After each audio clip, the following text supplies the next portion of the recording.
여러분은 코스피가 단 하루 만에 8.77%나 폭락하며 시장에 엄청난 충격을 주었던 그 공포스러운 날을 아직도 생생하게 기억하고 계십니까? 전 세계 경제를 뒤흔든 이 거대한 쓰나미의 발원지는 다름 아닌 일본의 엔화였으며, 이는 역사상 최대 규모의 베팅이라 불리는 사건이었습니다.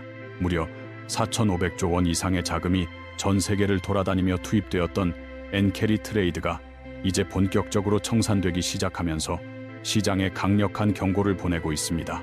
얼마 전 뉴욕 증시와 글로벌 금융시장을 동시에 하락세로 몰아넣었던 일본 은행 총재의 발언은 이 거대한 재앙의 시작을 알리는 사이렌과 같았습니다.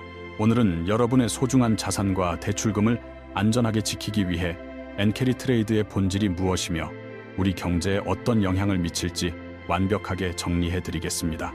엔캐리 트레이드를 아주 쉽게 이해하기 위해 친구에게 이자가 거의 없는 공짜 돈을 빌려 투자하는 상황을 한번 가정해보도록 하겠습니다. 만약 친구가 여러분에게 이자를 0%로 해주겠다고 제안한다면 그 돈을 빌려 주식에 투자해 10%의 수익을 내는 것은 매우 쉬울 것입니다. 이렇게 발생한 10%의 수익은 고스란히 여러분의 이익이 되며 친구에게는 원금만 돌려주면 되기 때문에 투자자들에게는 환상적인 기회로 여겨져 왔습니다. 이것이 바로 일본에서 0%대의 아주 낮은 금리로 엔화를 빌려 미국 주식이나 한국의 부동산 같은 고수익 자산에 투자하는 엔캐리 트레이드의 핵심입니다. 투자자들은 일본과 다른 국가들 사이의 금리 차이를 이용하여 손쉽게 이익을 챙겨왔지만 이제 이러한 황금기가 서서히 저물어가며 거대한 변화가 시작되고 있습니다. 만약 돈을 빌려준 친구가 갑자기 마음을 바꿔서 이제부터는 1%의 이자를 받겠다고 선언한다면 여러분은 어떤 선택을 하시겠습니까? 아마도 당황한 여러분은 빌린 돈을 갚기 위해 보유하고 있던 주식을 서둘러 매각해야 할 것이며, 이는 시장의 수급 불균형을 초래하는 원인이 됩니다. 문제는 이러한 행동을 여러분 혼자만 하는 것이 아니라 전 세계의 수많은 투자자가 동시에 실행하면서 주식 시장이 걷잡을 수 없이 폭락하게 된다는 점입니다.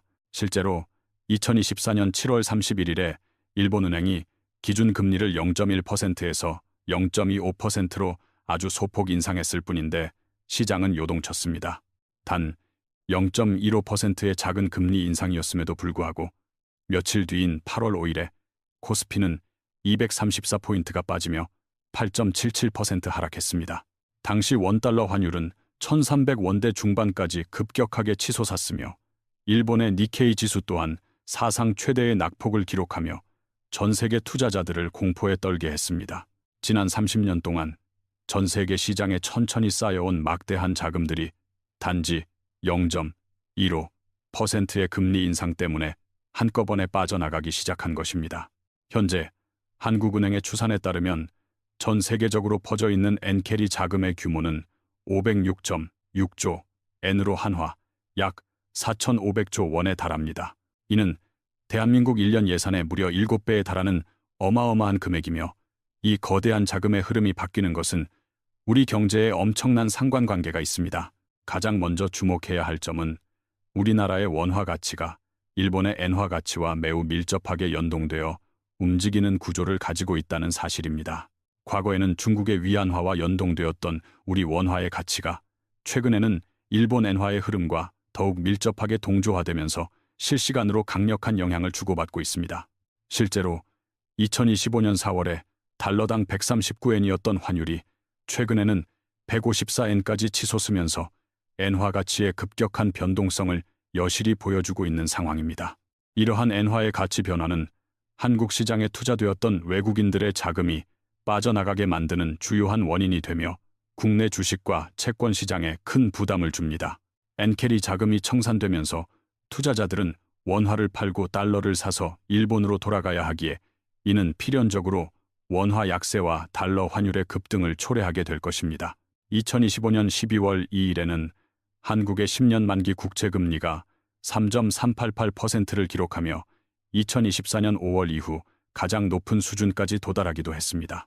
국채금리가 올라간다는 것은 국채의 가격이 떨어진다는 것을 의미하며, 이는 곧 외국인 투자자들이 한국 시장을 떠나고 있다는 강력한 신호로 해석될 수 있습니다. 환율 시장 또한 요동치고 있으며 지난 11월에는 원화 가치가 1달러당 약 1,480원을 터치하며 7개월 만에 가장 높은 수준을 기록한 바 있습니다. 결국 엔케리 청사는 엔화 강세와 원화 약세, 그리고 외국 자본의 유출과 환율 상승이라는 네 가지 사건이 하나의 세트처럼 줄줄이 벌어지는 현상을 만들어냅니다. 전문가들은 이제 과거처럼 1200원대나 1300원대의 낮은 환율로 돌아가기는 매우 어렵다고 판단하며 1400원에서 1550원 사이를 새로운 기준으로 보고 있습니다.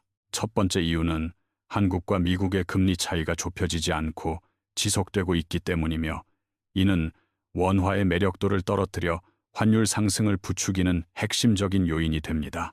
두 번째는 국민연금과 같은 거대 기관들이 자산 배분을 위해 해외 투자를 계속해서 늘리고 있어 달러에 대한 수요가 구조적으로 발생할 수밖에 없는 환경입니다.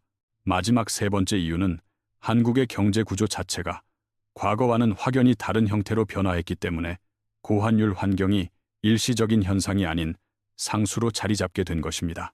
저는 2026년의 환율 흐름을 세 가지 시나리오로 예측하고 있는데, 그중 낙관적인 시나리오는 환율이 1,400원대에서 머무는 것으로 가능성은 20%입니다.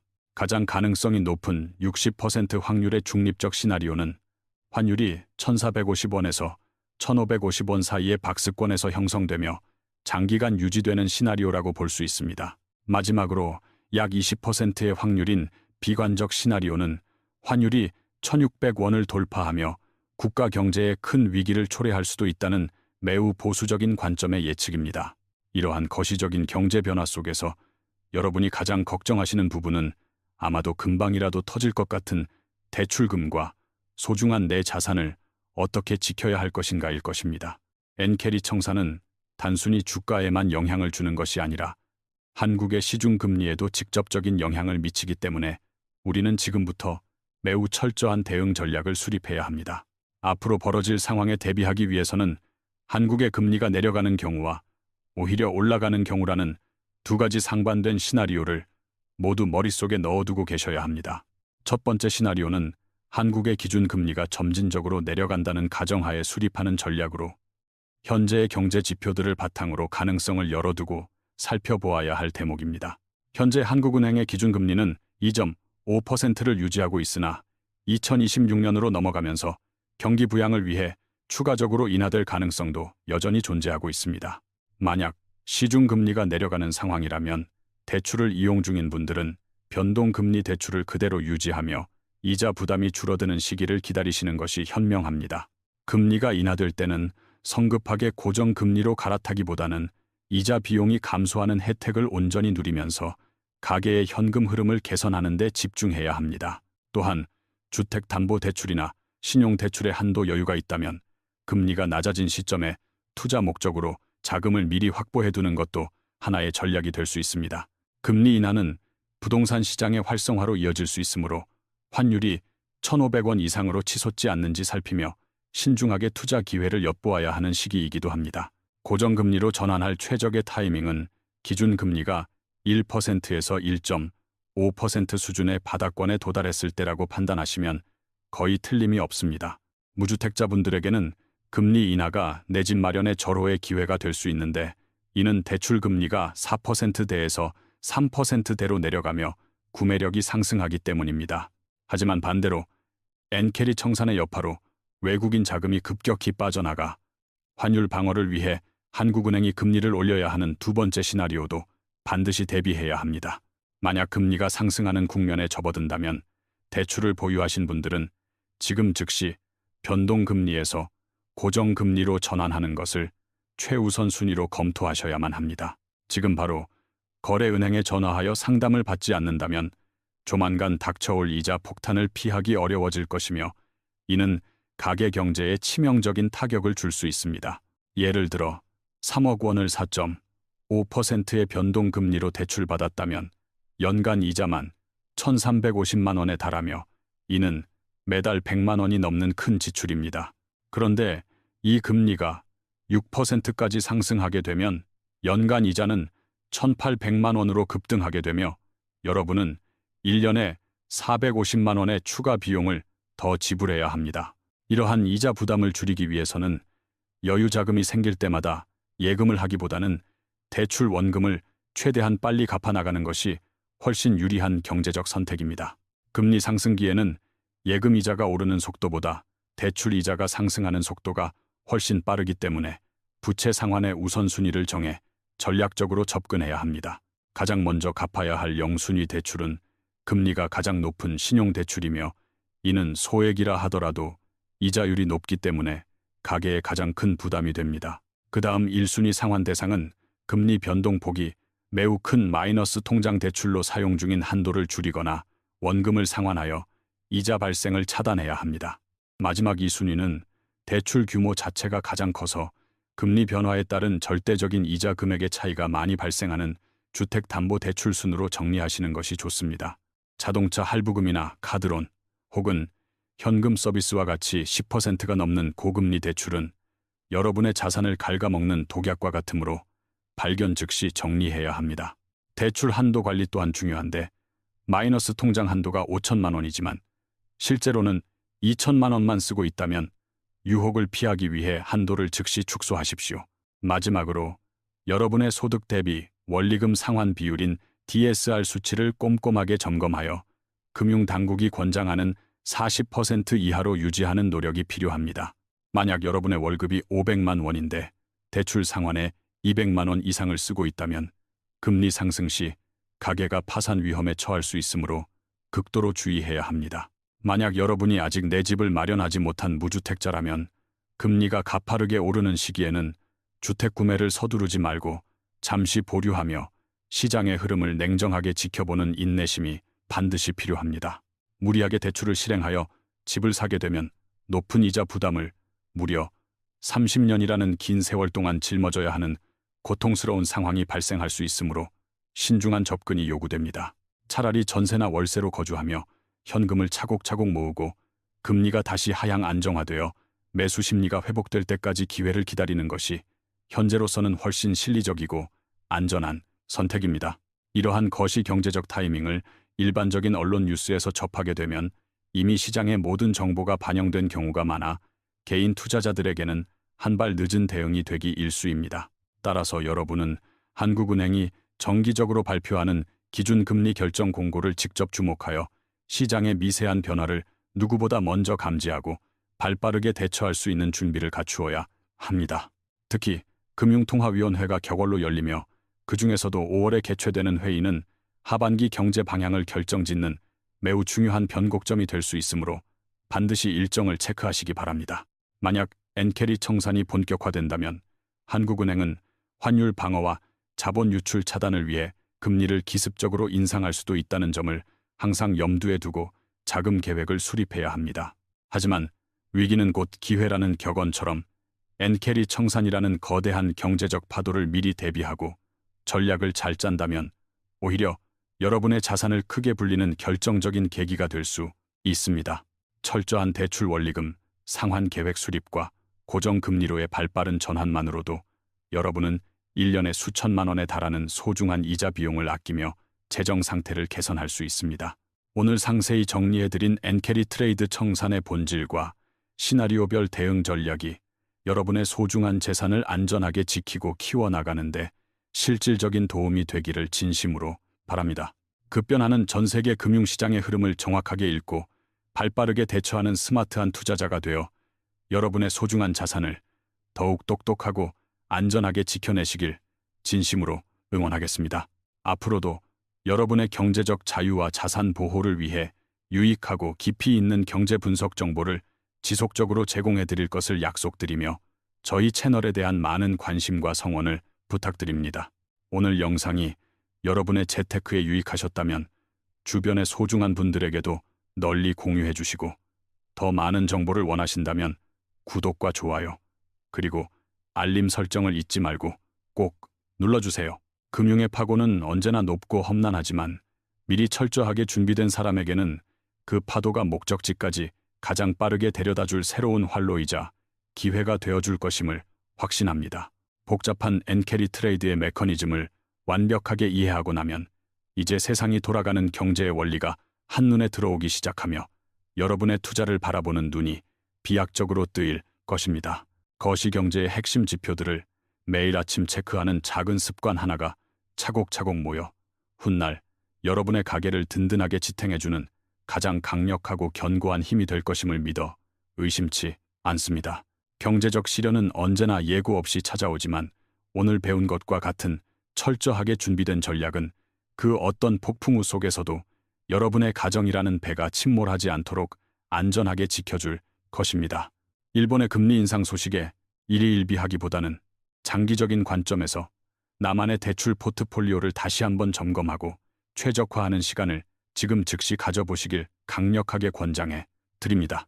여러분의 성공적인 재테크와 안정적인 가계, 경제 운영을 위해 저희는 언제나 최신 경제 정보를 가장 쉽고 정확하게 전달해 드리는 든든한 파트너로서 늘 곁에 함께하겠습니다. 지금까지 긴 시간 동안 경청해 주셔서 깊은 감사를 드리며 다음 시간에는 더욱 날카로운 통찰과 구체적인 투자 비법을 담은 유익한 내용으로 다시 여러분을 찾아뵙도록 하겠습니다. 뉴스고 유튜브고 온통 집값이 바닥짓고 반등했다는 소리로 시끄럽습니다. 지금 안 사면 평생 기회를 놓칠 것처럼 조급증을 유발하고 있죠. 하지만 피땀 흘려 모은 자산을 지키고 싶다면 화려한 그래프 뒤에 숨겨진 냉혹한 현실을 직시하셔야 합니다. 통계상 0.11% 올랐다는 수치? 이건 시장이 살아났다는 청신호가 아닙니다. 벼랑 끝에 내몰린 집주인들이 어떻게든 탈출해보려고 발버둥치는 비명소리에 가깝습니다. 돈맥경화로 자금줄이 꽉 막혔는데 가격만 뛴다는 이 기이한 현상, 정말 상식적이라고 생각하십니까? 거래가 실종된 죽은 시장에서 억지로 띄우는 장밋빛 전망은 맹독이나 다름없습니다. 결국 여러분의 소중한 은퇴 자금을 노리는 잔인한 덫이 될 테니까요. 오늘 저는 언론이 쉬쉬하며 감추고 있는 서울부동산의 진짜 민낯을 낱낱이 까발려드리겠습니다. 제발 속지 마십시오. 진짜 위기는 소리 소문 없이 아주 조용하게 찾아오는 법입니다. 매수자는 없는데 호가만 치솟는 그들만의 리그, 지금부터 팩트체크 들어갑니다. 단순히 숫자나 읊어드리는 게 아닙니다. 왜 지금이 폭풍전야의 가장 위험한 고요함인지 그 섬뜩한 근거를 확실하게 보여드리겠습니다. 내 집 마련을 고민 중이거나 매도 타이밍을 재고 계신 분들에게는 오늘 영상이 자산을 지키는 신의 한 수가 될 겁니다. 용산구 통계를 까보면 정말 기가 찹니다. 조사 기간 내내 실거래가 단 한 건도 없었습니다. 빵건이라는 소리입니다. 그런데도 이촌동과 한남동 주요 단지들이 상승장을 이끌었다는 발표가 나옵니다. 우린 이 통계의 기만수를 뼈저리게 깨달아야 합니다. 거래량이 전멸했습니다.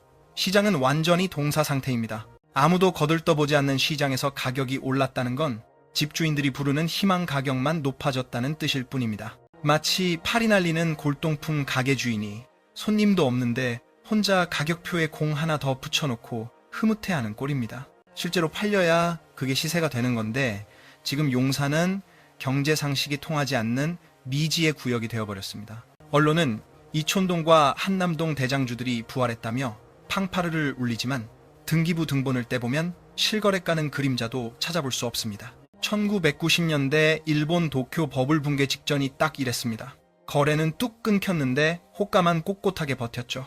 결국 버티다 못한 악성 매물들이 댐 터지듯 쏟아져 나오면서 시장이 붕괴했던 그 역사를 우리는 절대 잊어서는 안 됩니다. 실체가 없는 거품 가격은 필연적으로 터집니다. 지금 용산의 상승세는 파도 한 번이면 쓸려갈 모래성입니다. 급매물 딱 하나만 터져도 지금까지 쌓아 올린 가짜 시세는 신기루처럼 증발해버릴 시한폭탄입니다. 여러분은 실체도 없는 유령 같은 숫자에 전 재산을 올인하시겠습니까? 아니면 숫자가 필사적으로 감추고 있는 싸늘한 진실을 마주하시겠습니까? 무리하게 빚내서 용산에 들어가려는 분들, 지금 들리는 장밋빛 소문은 여러분의 30년을 저당 잡을 노예 계약서나 마찬가지입니다. 호가는 집주인의 망상일 뿐입니다. 거래 없는 가격 상승은 매수 신호가 아닙니다.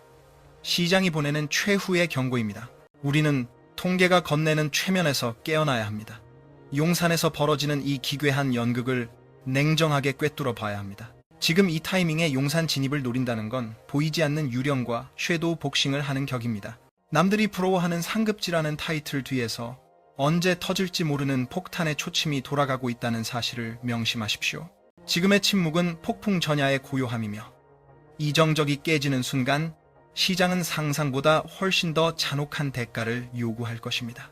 용산이 이 모양인데 그나마 거래가 좀 돈다는 성동구는 상황이 다를까요? 표면적인 숫자만 보면 성동구가 이번 주 서울의 주인공 같지만 뚜껑을 열어보면 뒤통수가 얼얼할 정도의 배신감이 기다리고 있습니다. 성동구가 이번 주에 0.34%나 폭등했다고 발표됐습니다. 서울 평균의 2배를 넘는 압도적인 수치죠. 언론에서는 마용성이 다시 뛴다며 한강벨트의 부활을 찬양하지만 그 내막을 들여다보면 블랙 코미디가 따로 없습니다. 실제 거래 내역을 전수조사해봤습니다. 성동구 전체를 통틀어 신고된 아파트 거래는 달랑 한 건뿐이었습니다.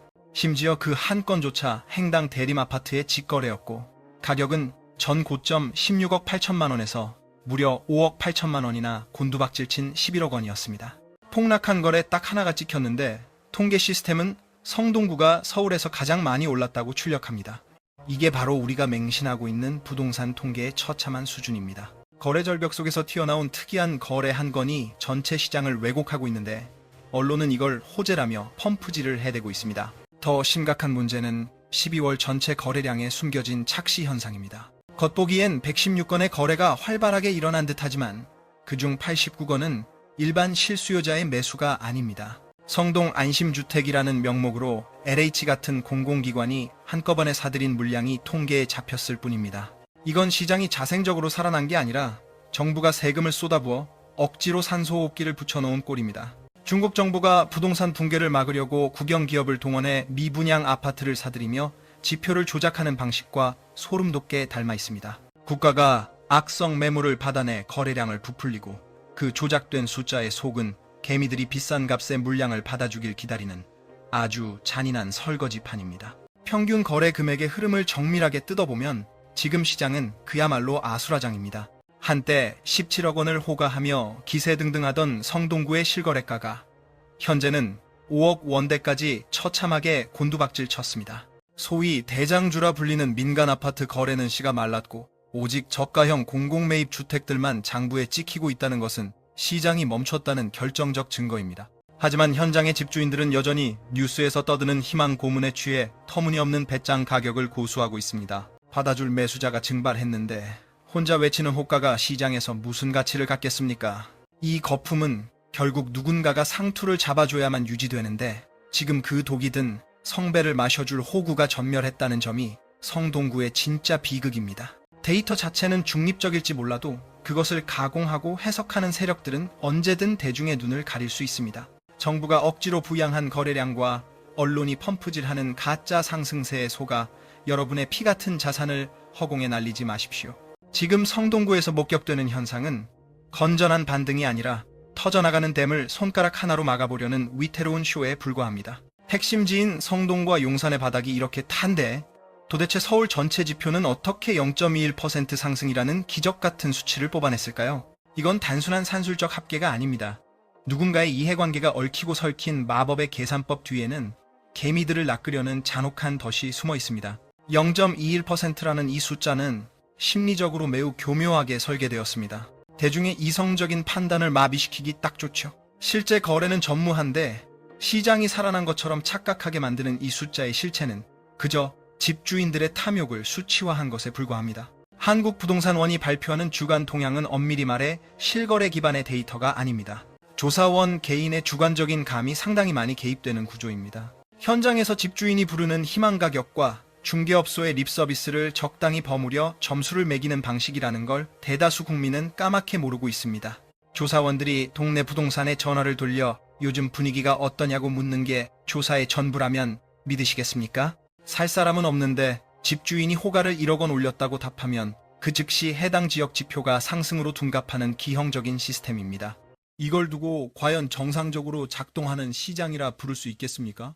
누군가 실제로 지갑을 열고 등기를 쳐야 가격이 확정되는 법인데 지금 통계는 매도자의 희망사항만 모아놓은 판타지 소설이나 다름없습니다. 거래 절벽 속에서 호가만 치솟는 현상을 전문가들은 기술적 반등이라 포장하지만 실상은 매수자를 유인하기 위한 정교한 최면술일 뿐입니다. 부동산 하락장에서는 거래량이 먼저 움직이는 선행 지표이고 가격은 뒤따라가는 후행 지표라는 점을 명심해야 합니다.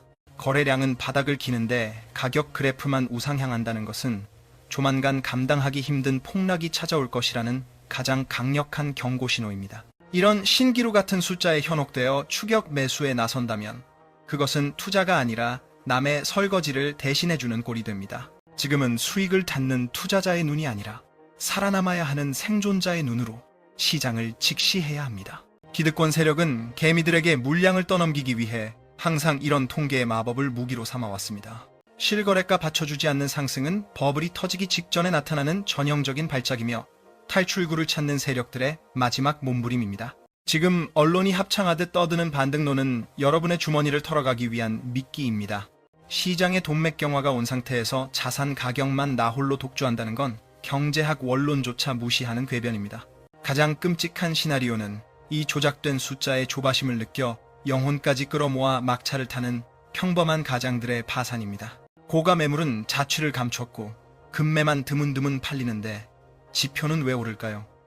표본 자체가 왜곡되었기 때문입니다. 부동산원은 자신들의 데이터가 시장의 안정을 보여준다고 자화자찬하겠지만 바닥 민심은 이미 싸늘하게 식어버린 지 오래입니다. 이 집단 최면에서 깨어나지 못하면 여러분은 평생 피땀 흘려 모은 자산을 단 한 번의 오판으로 공중에 날려버릴 수 있습니다. 자본시장은 인정사정 없을 만큼 냉혹합니다. 그들은 결코 여러분의 자산을 지켜주지 않으며 오직 통계라는 이름의 가짜 등불로 여러분을 벼랑 끝으로 유인할 뿐입니다. 이런 왜곡을 가장 반기는 곳이 어디겠습니까? 바로 자극적인 제목, 장사로 클릭수를 빨아먹으려는 언론사들입니다. 그들이 왜 팩트 체크도 없이 부동산원의 발표를 앵무새처럼 받았으며 대중을 선동하는지 그 추악한 카르텔을 알게 된다면 여러분은 치를 떨게 될 것입니다. 언론사는 진실을 수호하는 성역이 아닙니다. 철저히 이익을 닦는 영리 기업일 뿐입니다. 연일 쏟아지는 집값 반등 기사를 보며 마음이 흔들린다면 여러분은 이미 그들이 설계한 마케팅의 덫에 걸려든 것입니다. 신문과 방송이 왜 진실을 검증하지 않을까요? 그들에게는 그럴 유인이 전혀 없기 때문입니다. 부동산 시장이 죽으면 건설사 분양 광고가 끊기고 포털 트래픽이 급감하는데 어떤 언론사가 제 밥그릇을 걷어차며 시장이 망해간다고 솔직히 말하겠습니까? 그들에게 부동산은 회사를 먹여 살리는 가장 거대한 광고주입니다. 시장이 투기판으로 변해야 그들에게 돈이 떨어집니다.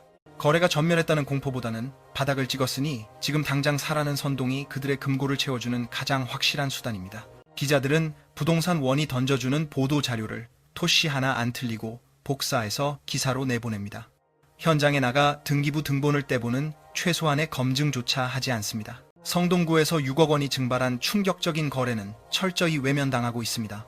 대신 언론은 34%가 아니라 0.34%라는 미세한 반등 수치만 대서특필하며 여러분의 눈과 귀를 막고 있죠. 이건 명백한 가스라이팅입니다. 거짓말도 계속 듣다 보면 어느새 진실처럼 믿게 되는 법이니까요. 지금 기회를 놓치면 영영 가난해질 거라는 공포를 심어 서민들이 무리한 빚을 내서라도 집주인들의 물량을 받아내게 만드는 것, 이것이 이 잔혹한 먹이사슬의 본질입니다. 역사는 늘 반복됩니다. 상승장에서는 탐욕에 불을 지피고 하락장에서는 위기를 덮기에 급급하죠. 언론이 떠드는 반등은 시장의 팩트가 아니라 그들의 간절한 기도일 뿐이며 그 청구서는 고스란히 정보 없는 개미들의 계좌로 날아듭니다. 기사 제목에 현혹되지 마십시오. 그 기사를 쓴 기자의 월급을 누가 주는지 그 뒤에 숨은 광고주를 꿰뚫어 봐야 합니다. 대형 건설사와 은행들이 언론사의 생명줄을 쥐고 있는 마당에 공정한 정보를 바라는 건 지나치게 순진한 발상입니다. 그들은 여러분의 자산을 불려줄 구세주가 아닙니다. 오히려 여러분의 지갑을 털어 죽어가는 시장에 수열하게 만드는 굶주린 하이에나일 뿐입니다. 조급함은 곧 파산입니다. 언론의 소음을 차단하고 냉혹한 현실을 직시하십시오. 거래량은 거짓말을 하지 않습니다. 돈의 흐름은 언론의 선동보다 훨씬 더 솔직하게 시장의 붕괴를 경고하고 있습니다. 언론이 만들어낸 신기루에 속아 인생의 황금기를 빚갚는 기계로 전락하며 보내지 마십시오. 진정한 고수는 신문기사의 텍스트가 아니라 그 이면에 숨겨진 공포와 비명을 읽어냅니다. 진짜 두려워해야 할 건 집값 상승이 아니라 내가 산 가격이 역사상 가장 비싼 꼭지였다는 걸 깨닫는 순간입니다. 방송에서 떠드는 반등 논리가 이토록 엉성한데도 왜 계속 속는 걸까요? 바로 내년에는 대출받기가 더 쉬워질 거라는 막연한 기대 심리 때문입니다. 하지만 정부가 내놓을 내년도 가계대출 성적표를 확인하는 순간 여러분은 숨이 턱 막히는 절망을 맛보게 될 겁니다. 금리가 떨어지면 집값은 당연히 오를 거라고 철석같이 믿고 계시죠. 현실은 정반대입니다. 은행이 수도꼭지를 잠그면 금리가 0%가 되어도 집을 살 수 없다는 잔혹한 진실을 마주해야 합니다. 금융당국이 내년도 가계대출 증가율을 2% 이하로 틀어막겠다고 공언했습니다. 명목 경제 성장률이 4%인데 대출은 그 절반만 풀겠다는 뜻입니다. 이는 시장에 도는 피를 반으로 줄이겠다는 소리며 사실상 부동산 시장에 사형 선고를 내린 셈입니다. KB국민, 신한, 하나, 우리은행 등 5대 시중은행들이 정부 눈치를 살피며 대출 문턱을 대폭 높이고 있습니다. 올해 이미 목표치보다 대출을 조였는데 내년에는 상상을 초월하는 규제 칼바람이 불어닥칠 예정입니다. 은행들이 대출 목표를 마이너스로 잡았다는 건 시중에 돈의 씨가 마르고 있다는 가장 확실한 증거입니다. DSR 규제망은 갈수록 촘촘해지고 있습니다. 연봉이 올랐는데 대출 한도는 오히려 줄어드는 기이한 현상이 벌어지고 있는 겁니다. 미국과 유럽이 고금리 상황에서도 대출 총량을 통제해 거품을 걷어냈던 방식이 이제 한국에서도 본격 가동되기 시작했습니다. 집값이 아무리 매력적으로 보여도 살 돈이 없으면 그림의 떡입니다. 지금 가격은 저금리 시대의 과잉 유동성이 빚어낸 허상일 뿐입니다. 은행이 산소호흡기를 떼는 순간 빚으로 쌓아올린 영끌족들의 자산은 모래성처럼 무너져 내릴 수밖에 없습니다. 정부는 이제 가계부채 관리를 국가의 생존이 걸린 문제로 인식하고 있습니다. 더 이상 빚잔치로 집값을 떠받치지 않겠다는 의지가 확고합니다. 내년에는 돈을 빌리러 간 평범한 직장인들이 은행 문전박대를 당하는 일이 속출할 것이며 이는 거래 절벽을 넘어 거래 멸종으로 이어질 겁니다. 부동산은 심리 싸움이라지만 그 심리를 지탱하는 건 결국 돈입니다. 실탄이 바닥난 전쟁터에서 승리를 장담하는 건 어리석은 망상입니다. 지금 은행이 보내는 경고 신호는 아주 명확합니다. 더 이상 빚내서 집 살 생각 말라는 엄중한 경고를 뼈저리게 새겨야 합니다. 현금을 쥔 자만이 살아남는 혹한기가 오고 있습니다. 부채로 쌓아 올린 가짜 자산의 시대는 이미 막을 내렸습니다. 우리는 이 차가운 금융의 빙하기를 견딜 준비를 해야 하며 감당 못할 빚이 있다면 지금이라도 탈출 전략을 짜야 합니다. 은행의 대출 규제 칼날이 강남, 서초 같은 상급지를 넘어 서울 전역을 무차별적으로 휩쓸고 있습니다. 특히 실수요자가 몰린다는 마포나 중구는 이미 심각한 내상을 입었는데 그곳에서 일어나는 기이한 초소형 거래의 실체를 알면 경악을 금치 못할 겁니다. 마포와 중구가 다시 달아오른다는 뉴스는 명백한 가짜입니다. 실상은 초소형 평수들이 만들어낸 통계적 착시일 뿐입니다. 전용 면적 13평짜리 도시형 생활주택이나 나홀로 아파트 몇 채 팔린 걸 두고 마포와 중구 전체가 살아났다고 호들갑 떠는 언론의 작태는 무책임의 극치입니다. 세운 푸르지오 헤리시티와 동대문 소라임의 거래 내역을 뜯어보십시오. 전부 쥐꼬리만한 소형 평수들 뿐입니다. 가족이 살만한 전용 84 타입 대장 아파트들은 거래가 씨가 말랐는데 이런 초소형 매물 몇 개가 가격 지표를 억지로 떠받치고 있는 꼴입니다. 마포구 전체를 통틀어 하루 거래량이 단 한 건에 불과하다는 충격적인 사실을 직시해야 합니다. 수십만 인구가 밀집한 거대 자치구에서 일일 거래량이 고작 한 건이라는 건 사실상 시장 기능이 완전히 뇌사 상태에 빠졌다는 사망 선고나 다름없습니다. 정상적인 장세라면 다양한 평형대에서 거래가 순환되어야 마땅하나 현재는 자금력이 딸리는 일인 가구 타깃의 깡통 매물들만 간신히 숨이 붙어있는 실정입니다. 물론 인구 구조의 급변으로 나홀로 가구가 폭증하고 있다는 점은 부인할 수 없는 팩트입니다. 허나 명심하십시오. 본격적인 하락장이 도래했을 때 가장 먼저 가치가 증발해버리는 것이 바로 이러한 소형 자산들입니다. 실수요가 뒷받침되는 중대형 평형조차 맥을 못 추는 판국에 소형 평수의 일시적 반등은 무의미할 뿐더러 뒤늦게 뛰어든 개미들의 무덤이 될 확률이 농후합니다. 아현 뉴타운의 대장주 아파트들조차 적막강산입니다. 집주인은 호가를 고수하고 매수자는 거들떠보지도 않는 그야말로 숨막히는 대치 국면입니다. 이런 와중에 중구신당이나 황학동 인근의 자잘한 거래를 반등 신호로 착각하는 건 스스로 눈을 가린 채 낭떠러지로 질주하는 자살 행위와 진배 없습니다. 현 시점에서 마포와 중구의 껍데기뿐인 지표만 믿고 시장에 진입하는 건 투자가 아니라 무모한 도박입니다. 여러분께 묻겠습니다. 과연 13평 남짓한 협소한 공간에서 평생을 영위하실 작정이십니까? 혹은 막연한 투자 가치만 믿고 피 같은 자산을 그 좁은 곳에 묶어두시겠습니까? 자산의 본질을 외면한 채 숫자 노름에만 빠진다면 필패할 수밖에 없습니다. 작금의 상승세는 우량주가 주도하는 건전한 장이 아니라 가벼운 잡주들이 날뛰는 극도로 불안정한 장세임을 직시해야 합니다.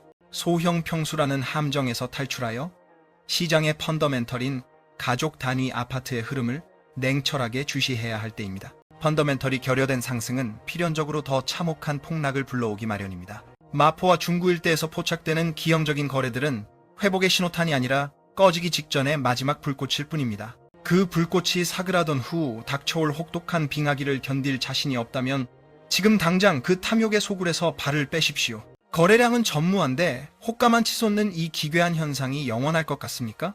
이 거대한 연극의 결말은 결국 단 하나의 파국으로 귀결될 것입니다. 유동성이 말라붙고 거래가 실종된 시장에서 마지막 폭탄을 떠안은 자가 치러야 할 대가는 상상을 초월할 정도로 처참할 것입니다. 부동산 투자에 있어 진정한 공포는 단순한 가격 하락 따위가 아닙니다. 진짜 공포는 매도를 원할 때 절대 팔 수 없는, 즉 환금성이 제로가 되는 순간에 찾아옵니다. 현재 서울 부동산 시장은 겉보기에 가격이 지지되는 듯한 착시를 주지만 내부는 거래라는 혈맥이 끊겨 서서히 질식해가는 중태 상태입니다. 등기부 등본상 가치가 20억 원이라 한들 무슨 소용입니까? 내 손에 쥐어지지 않는 돈은 사이버머니와 다를 바 없는 허상입니다. 가족의 병환이나 사업 위기 등 현금이 절실한 순간 팔리지 않는 아파트는 가치가 0에 수렴하는 콘크리트 덩어리에 불과하다는 점을 뼈저리게 각인해야 합니다. 언론에서는 작금의 거래 절벽을 두고 관망세라 포장하지만 저는 이를 살인적인 침묵이라 규정합니다. 시장이 붕괴할 때는 결코 요란한 경고음을 울리지 않습니다. 소리 소문 없이 매수세가 증발해버리고 시간이 지난 뒤에야 비로소 내 자산이 아무도 거들떠보지 않는 애물단지로 전락했음을 깨닫게 될 뿐입니다. 환금성이 보장되지 않는 자산은 악성 부채보다 훨씬 더 치명적입니다. 빚은 갚아버리면 그만이지만 팔리지 않는 자산은 여러분의 남은 생을 통째로 볼모로 잡고 옴짝달싹 못하게 옥죄어 올 것입니다. 자산 가치가 여전하다는 착각 속에 빠져 고집스럽게 버티는 그 시간 동안 시장의 기초 체력은 바닥나고 마침내 가격이 수직 낙하할 때는 비상구조차 없는 아비규환의 생지옥이 펼쳐질 것입니다.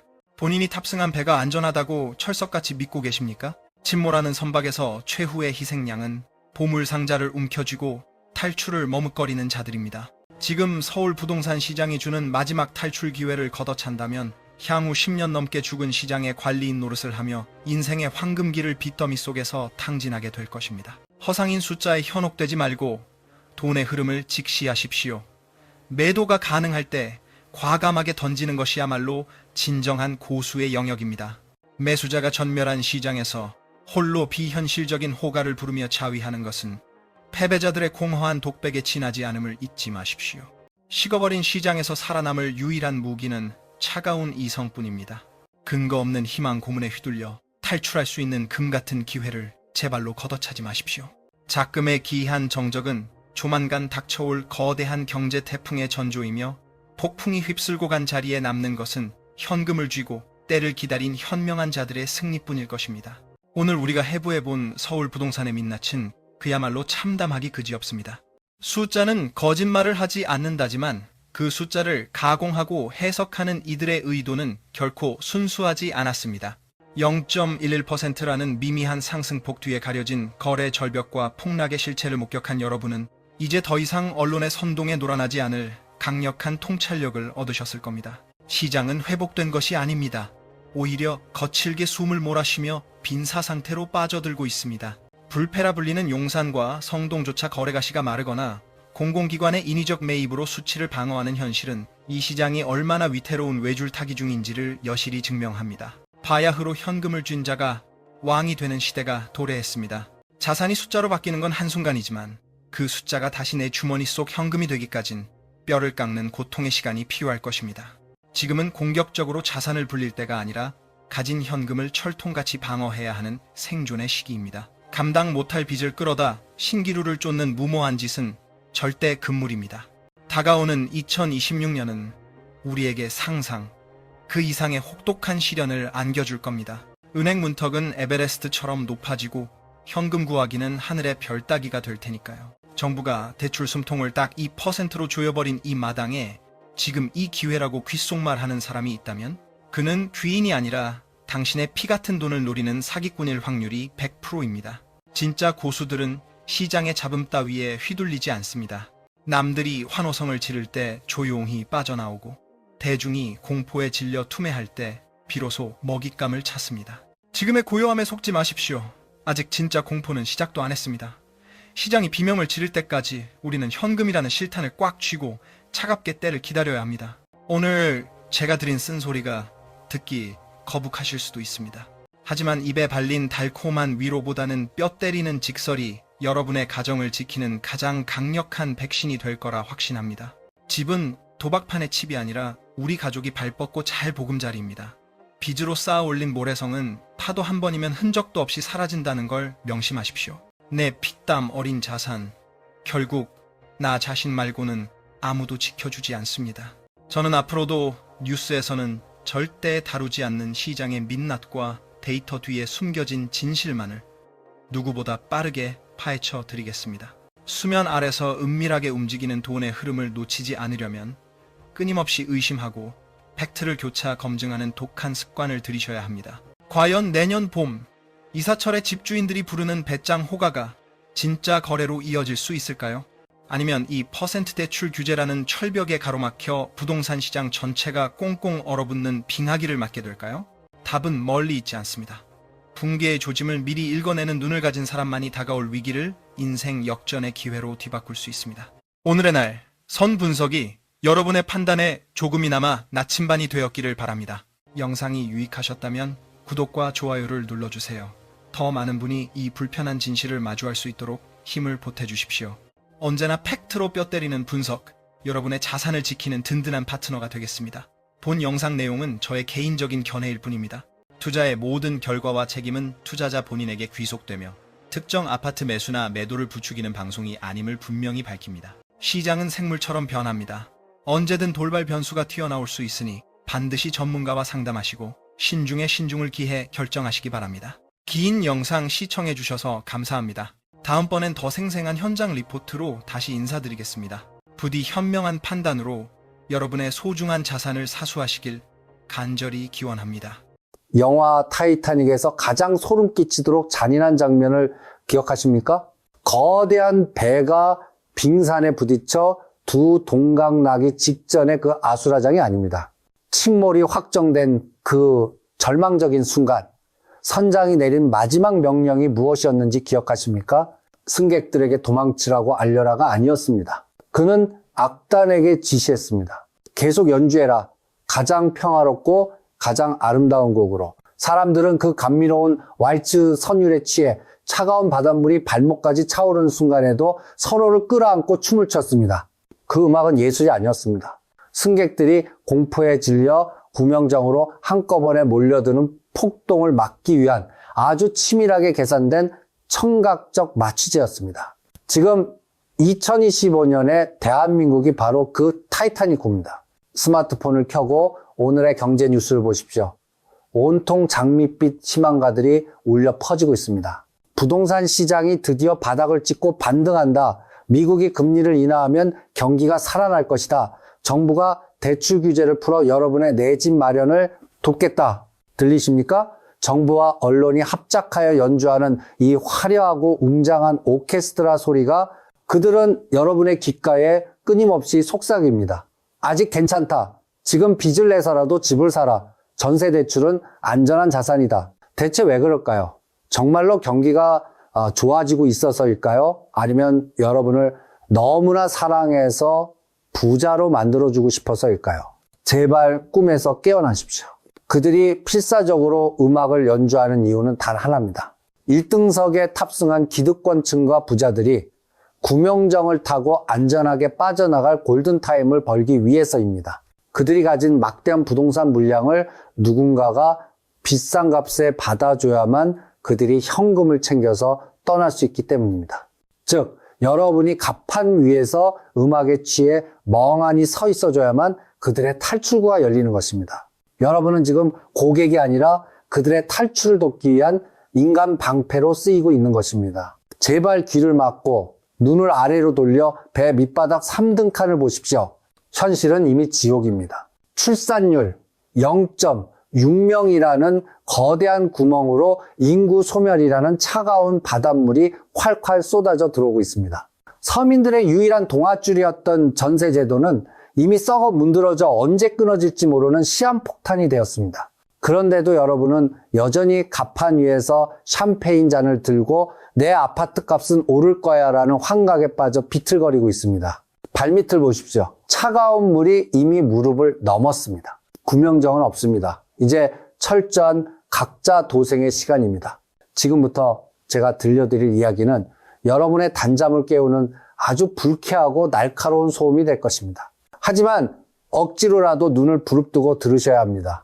이것은 2026년 대한민국이라는 배가 1900조 원의 빚더미 무게를 이기지 못하고 완전히 두 동강 나기 직전에 울리는 마지막 생존 사이렌이기 때문입니다. 대한민국 부동산이 침몰하는 진짜 이유, 수면 아래 감춰진 거대한 빙산의 정체는 바로 전세라는 이름의 집단적 정신병입니다. 냉정하게 아주 상식적으로 한번 생각해 봅시다. 만약 지하철역에서 처음 본 낯선 아저씨가 여러분에게 다가와 이렇게 말합니다. 저기 제가 사업을 좀 하려고 하는데 담보도 없고 이자도 못 드립니다. 하지만 믿고 5억 원만 빌려주십시오. 여러분은 아마 미친 사람 취급을 하고 경찰을 부를 것입니다. 그런데 그 낯선 사람이 아파트 집주인이라는 명찰을 달고 그 거래 이름을 전세 계약이라고 바꾸면 상황이 달라집니다. 여러분은 홀린 듯이 5억 원, 아니 10억 원이라도 선뜻 내어줍니다. 심지어 은행에서 대출까지 받아서 그에게 갖다 바칩니다. 이것이 바로 비극의 시작입니다. 우리는 지난 수십 년간 전세를 나중에 고스란히 돌려받을 수 있는 안전한 저축이라고 착각해왔습니다. 하지만 금융의 관점에서 보면 전세는 세입자가 집주인에게 아무런 안전장치 없이 거액을 빌려주는 세계에서 가장 위험한 무이자 무담보 사금융일 뿐입니다. 그렇다면 여러분이 건넨 그 피 같은 전세 보증금 5억 원은 대체 어디로 갔을까요? 집주인이 그 돈을 소중하게 금고에 넣어두고 여러분이 나갈 때를 대비하고 있을까요? 천만의 말씀입니다. 여러분이 계약서에 도장을 찍고 입금 버튼을 누르는 그 순간 여러분의 돈은 즉시 공중분해됩니다. 집주인은 그 돈을 받자마자 1초의 망설임도 없이 또 다른 아파트를 사는 갭 투자에 쏟아붓습니다. 여러분의 전세금은 그들에게 빚이 아니라 그들의 탐욕스러운 부동산 쇼핑을 위한 공짜 연료일 뿐입니다. 그들은 여러분의 돈을 발판 삼아 아파트 2채, 3채, 10채를 사모읍니다. 이것은 합법을 가장한 본지 사기와 본질적으로 똑같습니다. 새로운 세입자가 들어와서 더 비싼 전세금을 내주지 않으면 기존 세입자에게 돈을 돌려줄 수 없는 구조, 즉 아랫돌을 빼서 윗돌을 개는 위태로운 도박판입니다. 이 위험한 도박이 지난 50년 동안 유지될 수 있었던 이유는 단 하나입니다. 집값은 영원히 오를 것이다. 뒷사람이 앞사람보다 더 비싼 가격에 폭탄을 받아줄 거라는 믿음, 그 하나로 버텨온 것입니다. 하지만 이제 음악은 멈췄고 집값 상승이라는 마법도 풀렸습니다. 집주인이 벌린 도박판에서 돈은 이미 증발해버렸습니다. 이제 와서 전세보증금 반환 보증보험이 있으니 괜찮다고 자위하지 마십시오. 국가기관인 주택도시보증공사조차 집주인 대신 갚아준 돈이 너무 많아 지금 자본 잠식 상태에 빠져 허우적대고 있습니다. 국가의 곳간도 비어가는데 과연 누가 여러분의 돈을 지켜줄 수 있겠습니까? 인정하기 싫겠지만 이것이 계약서 뒤에 숨겨진 잔혹한 진실입니다. 여러분은 세입자가 아닙니다. 여러분은 파산 직전에 도박 중독자에게 전 재산을 맡긴 실패한 투자자입니다. 그리고 그 도박 중독자는 지금 빈털터리가 되어 여러분을 향해 이렇게 말하고 있습니다. 돈 없습니다. 배째십시오. 그렇다면 왜 하필 지금일까요? 왜 지난 50년 동안 멀쩡하던 이 거대한 전세 시스템이 갑자기 2025년에 이르러 굉음을 내며 무너져 내리는 것일까요? 그 답을 찾기 위해서는 경제학의 아주 잔인한 이론 하나를 이해해야 합니다. 바로 더 바보 이론입니다. 거품이 잔뜩 낀 자산 시장이 유지되는 원리는 간단합니다. 내가 비싼 가격에 샀더라도 나보다 더 비싼 가격에 사줄 더 큰 바보가 내 뒤에 서 있기만 하면 됩니다.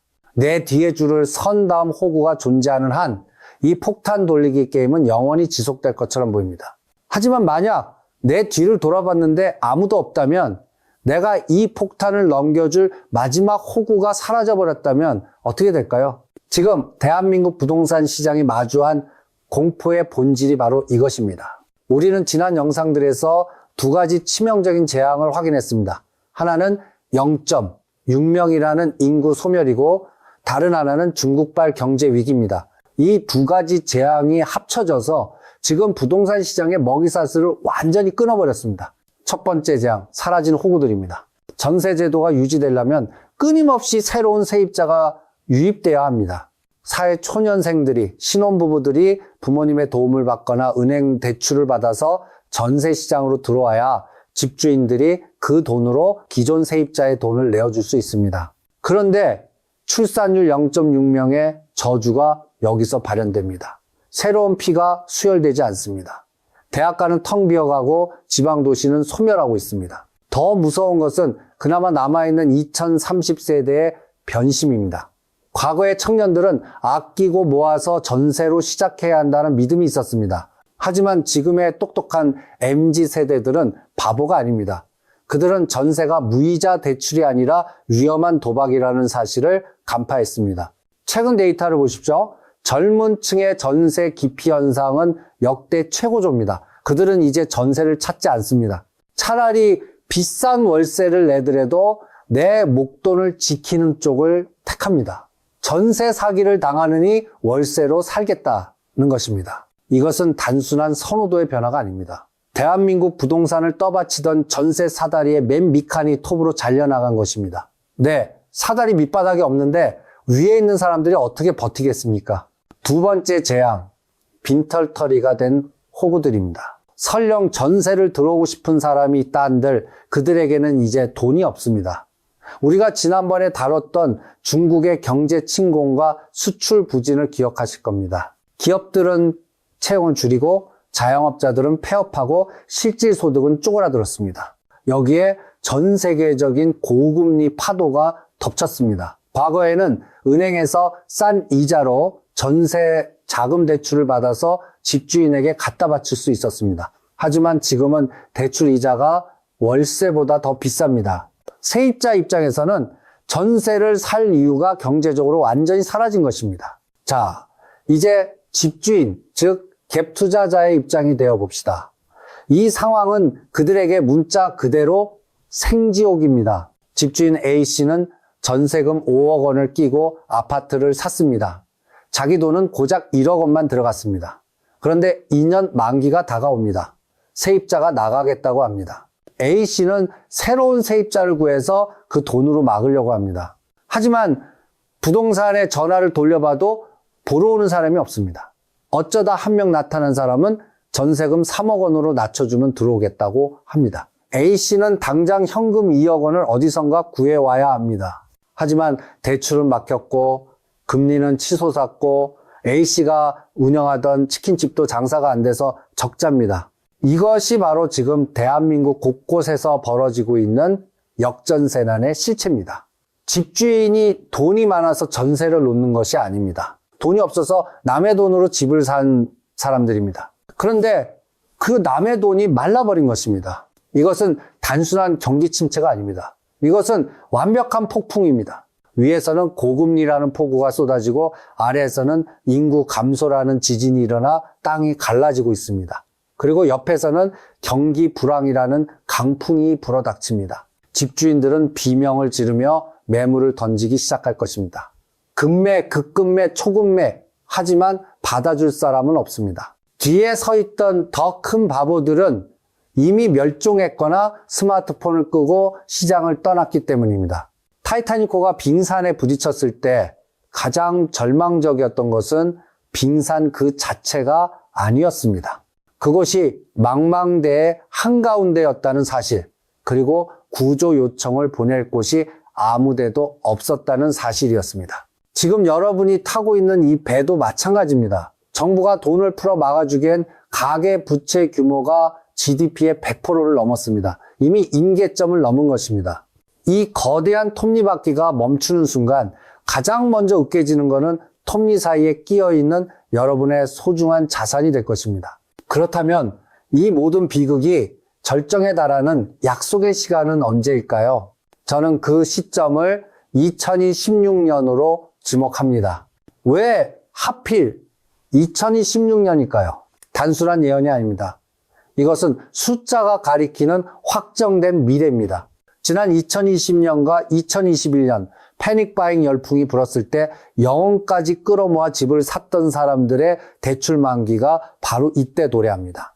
정부는 그동안 각종 유예 정책과 대출 연장으로 이 시한폭탄의 타이머를 억지로 멈춰 세워왔습니다.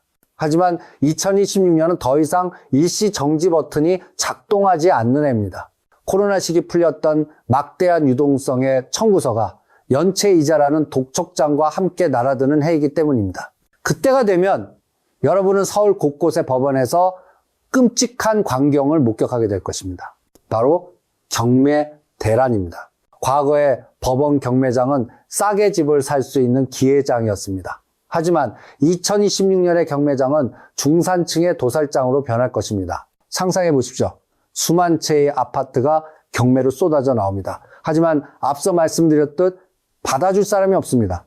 유찰, 또 유찰, 감정가의 80%, 70%, 아니 50%까지 가격이 추락합니다.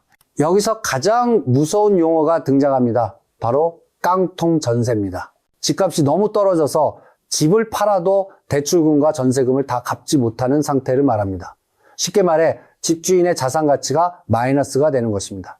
이때 법정의 풍경은 잔혹합니다. 집주인은 이미 잠적했거나 파산 신청을 했습니다. 법정 한 구석에는 세입자가 울고 있습니다. 내 전세금 5억 원을 돌려달라고 판사에게 호소합니다. 하지만 법은 냉정합니다. 그리고 잔인합니다. 경매로 집이 팔리면 그 돈을 가장 먼저 가져가는 사람은 누구일까요? 세입자일까요? 아닙니다. 1순위는 언제나 은행입니다. 2순위는 밀린 세금을 걷어가는 국가입니다. 세입자인 여러분은 어디에 있을까요? 여러분은 맨 뒷줄입니다. 은행이 원금과 이자를 챙기고 국세청이 세금을 떼어가고 나면 여러분의 손에 쥐어지는 돈은 5억 원이 아니라 0원일 수도 있습니다.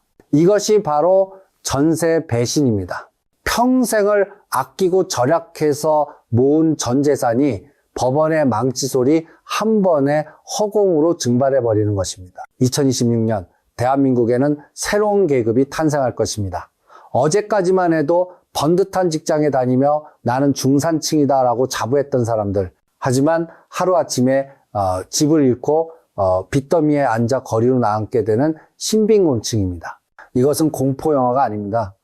지금 여러분의 등기부 등본 위에서 은행의 대출 장부 위에서 이미 시작되고 있는 시나리오입니다. 단지 여러분이 아직 설마하며 눈을 감고 있을 뿐입니다. 하지만 기억하십시오. 여러분이 눈을 감고 있다고 해서 다가오는 쓰나미가 멈추지는 않습니다. 긴 이야기를 마무리하며 이제 가장 중요한 결론을 맺으려 합니다. 오늘 제가 들려드린 이야기는 결코 듣기 편한 내용이 아니었습니다. 누군가에게는 불편한 진실일 것이고 누군가에게는 외면하고 싶은 공포였을 것입니다. 하지만 의사가 환자에게 병을 숨기면 치료할 기회를 놓치듯 경제의 위기 신호를 감추는 것은 여러분의 삶을 더 큰 위험에 빠뜨리는 일이라고 생각했습니다. 구체적인 행동 지침에 앞서 딱 한 가지만 분명히 해둡시다. 지금부터 드릴 말씀은 공포 조장이 아니며 무조건적인 투매를 부추기는 투자 조언도 아닙니다. 경제라는 바다에 정해진 정답은 없습니다. 저는 단지 데이터가 가리키는 태풍의 경로를 미리 읽고 여러분에게 최악의 시나리오에 대비할 항해 지도를 드릴 뿐입니다. 이 지도를 보고 키를 어떻게 잡을지는 온전히 선장인 여러분의 몫이며 그 선택에 따른 책임 또한 여러분에게 있다는 점을 명심하십시오. 그렇다면 다가오는 2026년 이 거대한 격변의 시기에 우리는 어떤 마음가짐으로 생존을 도모해야 할까요? 단순히 집을 팔아라, 사지 마라의 차원을 넘어 여러분의 자산을 지키는 근본적인 세 가지 방어 원칙을 말씀드리겠습니다. 첫째, 사람을 믿지 말고 서류를 믿으십시오. 특히 설마라는 단어를 인생에서 지워야 합니다. 한국 사회에는 좋은 게 좋은 것이라는 정서가 있습니다. 집주인과의 관계가 껄끄러워질까봐 혹은 너무 야박해 보일까봐 당연한 권리를 주장하지 못하는 분들이 많습니다. 하지만 냉정하게 말씀드립니다. 여러분의 전 재산인 수억 원의 보증금 앞에서는 예의를 차릴 필요가 없습니다. 지금 당장 등기부 등본을 열어보십시오. 집주인의 미소 뒤에 숨겨진 빚의 무게를 계산하십시오. 집주인이 은행에 진 근저당 채권액과 여러분의 전세금을 합친 금액이 현재 집값의 70%를 넘는다면 그것은 이미 경고등이 켜진 것입니다. 집주인의 사정을 봐주다가 여러분의 가족이 길거리에 나앉을 수는 없습니다. 의심하고 확인하고 만약 위험하다면 즉시 반환을 요구하는 법적 절차를 준비하십시오. 그것은 여러분의 생존 본능이어야 합니다. 둘째, 체면을 버리고 실리를 택하십시오. 즉, 전세라는 환상에서 벗어나 현금 유동성을 확보해야 합니다. 많은 분들이 월세 살면 돈을 못 모은다거나 남들 보기에 부끄럽다는 이유로 무리해서 전세를 고집합니다. 하지만 지금은 과거의 상식이 통하는 시대가 아닙니다. 집값이 하락하고 깡통 전세가 속출하는 시기에 전세는 저축이 아니라 가장 위험한 투기가 되어버렸습니다. 생각을 바꿔야 합니다. 지금 지불하는 월세는 돈을 버리는 것이 아니라 내 목돈 5억 원을 안전하게 지키기 위해 지불하는 보험료라고 생각하십시오. 앞으로 다가올 디플레이션과 자산가치 하락의 시대에는 부동산이라는 무거운 짐을 들고 있는 사람보다 가벼운 현금을 손에 쥐고 있는 사람이 왕이 됩니다. 현금을 쥐고 있으면 나중에 시장이 무너졌을 때 헐값의 우량 자산을 주워 담을 수 있는 엄청난 기회가 생깁니다. 당장의 체면 때문에 미래의 기회를 포기하지 마십시오. 셋째, 시장의 소음에 귀를 닫고 인내심을 갖고 때를 기다리십시오. 앞으로 정부와 언론은 시장을 부양하기 위해 끊임없이 달콤한 뉴스를 쏟아낼 것입니다. 지금이 바닥이다. 규제가 풀렸다. 지금 안 사면 평생 후회한다란 말로 여러분의 불안 심리를 자극할 것입니다. 하지만 떨어지는 칼날은 맨손으로 잡는 것이 아닙니다. 인구 구조의 붕괴와 가계부채라는 근본적인 문제가 해결되지 않는 한 진정한 바닥은 아직 멀었습니다. 남들이 공포에 질려 투매할 때까지, 그리고 거품이 완전히 거칠 때까지 기다리는 인내심이야말로 지금 가장 필요한 투자 덕목입니다. 이야기를 마치겠습니다. 지난 수십 년간 우리를 취하게 했던 부동산 불패 신화라는 파티는 이제 끝났습니다. 화려했던 샹들리에는 꺼졌고 음악 소리도 멈췄습니다. 이제 우리 앞에는 차가운 계산서와 혹독한 겨울만이 남아 있습니다. 2016년 거대한 변화의 파도가 덮쳐올 때 준비되지 않은 자에게는 그것이 재앙이 되겠지만 미리 눈을 뜨고 준비한 여러분에게는 부의 추월 차선으로 갈아탈 수 있는 기회가 될 것입니다. 부디 이 영상이 여러분의 소중한 가정과 자산을 지키는 작은 등대가 되었기를 간절히 바랍니다. 여러분의 건승을 빕니다.